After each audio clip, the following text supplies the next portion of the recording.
The Netzarim Corridor, a strip of land that once sliced through the heart of Gaza, is no more. Israeli forces withdrew from this military zone on February 9, 2025, fulfilling a key part of the ceasefire agreement with Hamas. This withdrawal marks a symbolic and strategic shift in the ongoing conflict.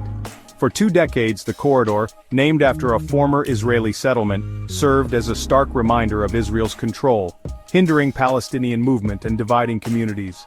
Its closure raises hopes for greater freedom of movement for Palestinians. The corridor's opening is a bittersweet victory.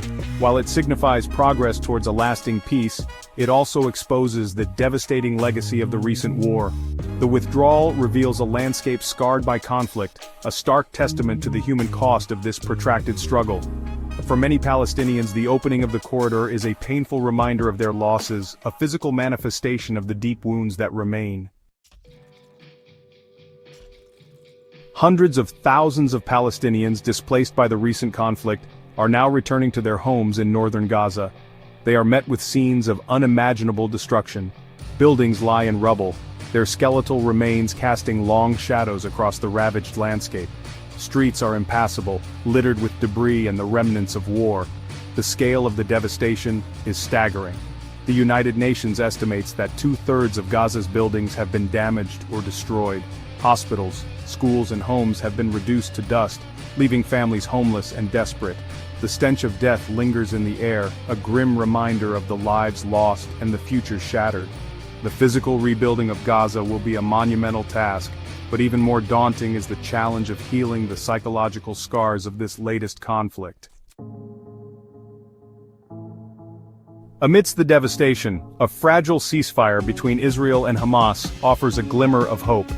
The agreement, brokered by international mediators, has facilitated the release of some Israeli hostages and Palestinian prisoners. The first phase of the ceasefire, set to last for 3 weeks, aims to secure the release of all remaining hostages and a significant number of prisoners. The second phase of the agreement seeks a more permanent cessation of hostilities, including a full Israeli withdrawal from Gaza and the opening of border crossings. However, the path to a lasting peace is fraught with obstacles. The ceasefire remains fragile, threatened by mistrust, political maneuvering, and the potential for renewed violence. The road to recovery for Gaza will be long and arduous. The international community has pledged billions of dollars in aid, but rebuilding a shattered territory and a traumatized population requires more than just financial assistance. It demands a sustained commitment to addressing the root causes of the conflict and finding a just and lasting solution. The future of Gaza hangs in the balance.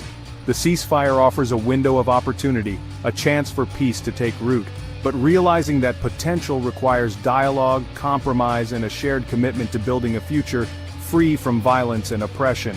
Until then, the people of Gaza will continue to live in a state of uncertainty, caught between the hope for a better tomorrow and the despair of their present reality.